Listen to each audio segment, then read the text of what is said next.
આગામી શ્રાવણ માસમાં સોમનાથ તીર્થધામમાં પધારતા શ્રદ્ધાળુઓ પોતે ભગવાન સોમનાથ મંદિરના પરિસરમાં બેસીને મહામૃત્યુંજયના જાપ કરી શકે તે માટે સોમનાથ ટ્રસ્ટ દ્વારા એક વિશેષ આયોજન કરવામાં આવ્યું છે. ખાસ કરીને 51 કુંડી મહામૃત્યુંજય યજ્ઞનું આયોજન ટ્રસ્ટ દ્વારા કરવામાં આવ્યું છે અને દરેક લોકો બેસી અને મહામૃત્યુંજયના 51 જાપ કરી અને 51 આહુતિ મહામૃત્યુંજયની આપી શકે અને યજ્ઞ કરી શકે એવું એક આયોજન ટ્રસ્ટ દ્વારા કરવામાં આવ્યું છે, જેનું ઓનલાઈન જે અલગ અલગ 9 સ્લોટમાં દિવસ દરમિયાન આ યજ્ઞ સમગ્ર શ્રાવણ માસ દરમિયાન ચાલશે.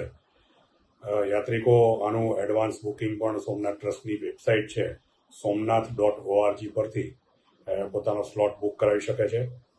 ખાસ કરીને માત્ર 51 રૂપિયામાં જ લોકો શ્રાવણ માસ દરમિયાન મંદિર પરિસરમાં આ યજ્ઞ મંડપમાં બેસી અને જાપ કરવાનો લાભ લઈ શકશે. શ્રી સોમનાથ મંદિરમાં આ યજ્ઞ કરવાનો લાભ વધુમાં વધુ લોકો લે એ માટે ટ્રસ્ટ દ્વારા મંદિર પરિસરમાં પણ ઓફલાઈન કાઉન્ટર પણ શરૂ કરવામાં આવ્યા છે. ટ્રસ્ટનું જે સ્વાગત કક્ષ છે ત્યાંથી પણ લોકો યજ્ઞનું બુકિંગ કરાવી શકશે. જય સોમનાથ.